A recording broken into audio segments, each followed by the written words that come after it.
तो दे जाना। लो साहब 80 पैसा दो, चिल्लर देना। हाँ अरे हाँ, ये ले 50 पैसे रख, बाकी 30 पैसे कल ले जाना। बड़ी मुश्किल है, खैर लाओ। आज की ताजा खबर, आज की ताजा खबर, एक परिवार द्वारा सामूहिक आत्महत्या, आज की ताजा खबर। अरे रामलाल जी नमस्कार, क्या खबर है आज की? खबर क्या है जी, एक परिवार ने कल रात जहर खाकर आत्महत्या कर ली है। बड़ा बुरा जमाना आ गया है। हैं? क्या कहा? आत्महत्या? वो भी पूरे परिवार ने? जरा जोर से पढ़कर सुनाओ भैया। लिखा है, कल रात मोहन नगर में गिरधारी लाल और उसकी पत्नी ने 7 बच्चों सहित आत्महत्या कर ली। पड़ोसियों का कहना है कि देर रात गए बच्चों को मारने पीटने की आवाज सुनाई दे रही थी। पति पत्नी में बहस हो रही थी। सुबह लोगों ने देखा कि गिरधारी लाल के घर का दरवाजा खुला है और पूरा परिवार मरा पड़ा है। पुलिस द्वारा छानबीन जारी है। झगड़े का कारण अज्ञात है। लो दसो भाई हैं और कली मेरी दुकान ते वो आया सीगा ते कहन लग गया मैनू थोड़ा जिहा समान दे दो। मैं तो कर दिता साफ मना। मैं क्या भैया पहले दे 300 रुपये ला के मैनू दे दे। हुण मैनू की पता सीगा कि मुंडा घर जाके इस तरह कर लोगा भाई हैं। नहीं तो क्या, मरने के बाद सब ऐसा ही कहते हैं।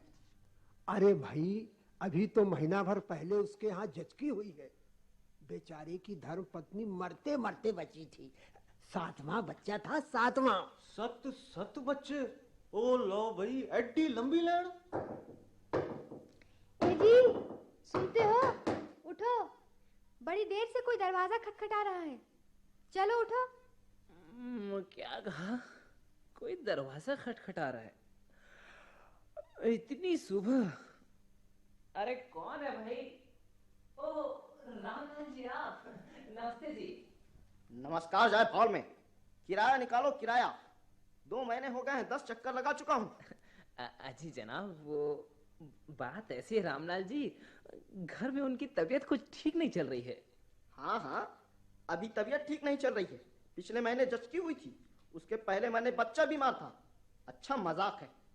कान खोल कर सुन लो हरिमोहन, यदि इस महीने की 10 तारीख तक मेरा किराया नहीं पटाया तो तुम्हें तुम्हारी लुगाई और 7 बच्चों समेत घर से निकाल दूंगा, समझे? सोने भी नहीं दिया मुंह जले ने, सुबह सुबह चले आए। चलो एक नींद और ले लो। अजी सुनते हो? कोई फिर दरवाजा खटखटा रहा है। अरे कौन है भाई? अच्छा तुम हो? अरे कोई दूध ले लो, दूध वाला आया है। दूध तो नहीं है बाबूजी। क्यों, बिल्ली पी गई क्या? क्यों दूध नहीं है? नहीं साहब, बिल्ली बिल्ली तो नहीं पी गई, पर वो पिछले माह का पैसा भी नहीं मिला और इस माह का भी साहब। हमारा गुजर कैसे चलेगा? हाँ हाँ चुका दूंगा भाई, वो जरा इस महीने। अब मैं कोई बहाना नहीं सुनूंगा साहब। शराफत से आप 3 दिनों में मेरा चुकारा कर दीजिए। बड़े आए दूध के शौकीन। छुट्टी के दिन भी आराम नहीं। जरा एक झपकी ले लो। अजी सुनते हो? क्या है? सुबह सुबह क्या सुनाना है? सुना लो। तुम्हें कुछ फिक्र भी है? बाप बने फिरते हो। हर्षा वर्षा कब से बीमार पड़े हैं, उनको डॉक्टर के यहाँ तो दिखा लाओ। डॉक्टर का पिछला पेमेंट नहीं हुआ, किस मुंह से जाऊं? सोना मोना के लिए स्कूल ड्रेस बनानी है। कह रही थी कल ड्रेस न होने के कारण स्कूल से निकाल दिया जाएगा। आज तुम सब काम निपटा ही दो। ड्रेस तो पिछले महीने ही बन जाती, पर वो कपड़े वाला उधार दे तब ना। रामू श्यामू किताबों के लिए चिल्ला रहे हैं। कह रहे हैं आज किताबें नहीं आई तो कल से हम स्कूल नहीं जाएंगे। दीनू अलग मुंह फुलाए पड़ा है कि फीस नहीं पटी इस महीने तो कॉलेज में एडमिशन नहीं होगा। कह रहा था बेकार ही इतनी मेहनत करके फर्स्ट डिवीजन लाया, इससे तो अच्छा होता कि फेल हो जाता। सभी मेरा दिमाग खाते हैं, मैं क्या करूं मेरी समझ में नहीं आता। बाहर में जाओ सब लोग, न दिन में चैन न रात में नींद, न घर में चैन न बाहर। उधार वालों ने अलग परेशान कर रखा है। घर आओ तो तुम बच्चों का रोना लेकर बैठ जाती हो। किसी को दवा चाहिए, किसी को ड्रेस तो किसी को फीस। इधर मकान मालिक ने अल्टीमेटम दिया है, दूध वाले ने दूध देना बंद कर दिया है। आखिर मैं क्या करूं? छोटी सी तनख्वाह और 9 प्राणियों का खर्च। इच्छा होती है कि लगता है फिर कोई उधारी वाला आधम का। बड़ी मुश्किल है, पता नहीं कौन बदतमीज है जो लगातार दरवाजा खटखटाए जा रहा है। अरे भाई कौन है? अरे कौन है बताओ भी तो। अरे भैया आप बोले भी नहीं कि मैं हूँ। अरे भाभी जी नमस्ते, आइए आइए। वाह ननद जी, बड़ी चालाक हो। सोच रही होगी कि दरवाजा ना खोलूं ताकि भैया भाभी दरवाजे से ही लौट जाएं तो बला टले। क्यों है ना, हमारे नंदोई जी घर में तो हैं। क्यों बेटा, तुम्हारे पापा हैं? पापा ने कहा है अगर कोई आए तो बोल देना कि पापा घर पर नहीं है। अरे वाह हरिमोहन जी, आप घर पर नहीं है क्या? नमस्ते भैया, बस 1 मिनट आया। दरअसल बात यह है कि सुबह से ही उधारी वालों ने इन्हें परेशान कर रखा है। हमारे डर के छिपे बैठे हैं। क्यों? जी नहीं, जी हाँ। ये उधारी का क्या चक्कर है भाई? भैया कुछ नहीं। तुम लोग भाई हमसे कुछ छिपा रहे हो शायद। दरअसल बात यह है कि आमदनी कम और। क्यों भाई, ऐसा क्यों? वेतन तो आपका और इनका बराबरी है, पर इतने वेतन में तो हमने सुख की सारी चीजें खरीद ली और रहती बड़े मजे से। इसका श्रेय तो आपको ही है भाभी जी। लगता है आपके हाथों में जादू है। कुछ महिलाओं को गृहस्थी का बड़ा अच्छा अनुभव होता है। मैं आप जैसी ही कुछ और महिलाओं को भी जानता हूँ। कम पैसे में ही इतनी अच्छी गृहस्थी चला लेती हैं कि बस पूछो ही मत। हमारे यहाँ तो बात ही। जी भाभी के सामने मेरी बुराई करते हो? बुराई क्या, ठीक ही तो कहता हूँ। 1 तारीख को वेतन तुम्हारे हाथों में दिया और अगले हफ्ते देखो तो ठन ठन गोपाल। ठन ठन गोपाल, जैसे मैं ही सब फिजूल खर्ची में उड़ा देती हूँ। तुम्हारी उधारी वालों से कुछ बचे तब ना। किराए की उधारी, कपड़े की उधारी, राशन वाले की उधारी, दूध वाले की उधारी, बच्चों की फीस और ऊपर से आए दिन की ये रोज रोज की बीमारियां। कोई दूसरी होती तो पता चलता। तो कोई दूसरी ला दूं? हाँ हाँ ले आओ। तुम तो इसी ताक में बैठे हो कि कब ये मरे तो फिर से मोर बंधाओ। अरे तुम भी शीला कैसी बातें करती हो? इतने बच्चों की फौज देखते हुए दूसरी कोई लड़की यहाँ झांकना ही पसंद नहीं करेगी। बस भाभी बहुत हो गया। इनसे तो कहो कि ये बस मुझे एक जहर की पुड़िया ला दें। तुम्हें देने से पहले मैं उसे खुद ही नहीं खा लूंगा। मैं भी इस दिन रात की कचर पचर से तंग आ गया हूँ। अरे तुम लोग तो नाहक ही झगड़ा लेकर बैठ गए हो। भैया बस आप ही बतलाइए, आखिर मैं करूं तो क्या? माना कि आपका और मेरा रैंक और वेतन सब बराबर है और ऊपरी आमदनी भी हम दोनों के लिए कहीं नहीं, पर आप हैं कुल 3 प्राणी और हम हैं 9। हो सकता है नया साल शुरू होते ही 10 हो जाएं। हाँ भाई, बात तो ठीक है। इतना बड़ा परिवार और सीमित आमदनी, पर नंदोई जी इसमें आखिर गलती किसकी है?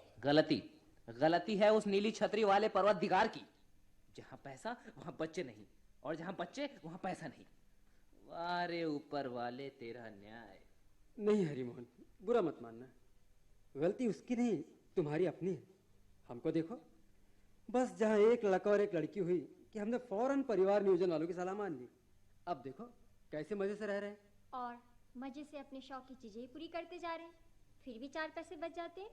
मैंने तो कई बार। नहीं शीला, गलती तुम्हारी भी है।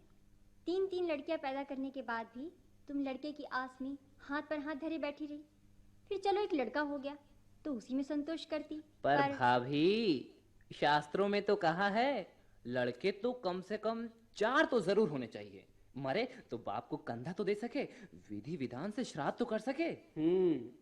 और अभी जीते जी जो तुम दोनों का श्राद्ध हो रहा है। शास्त्रों की दुहाई तो मत दीजिए नंदोई जी।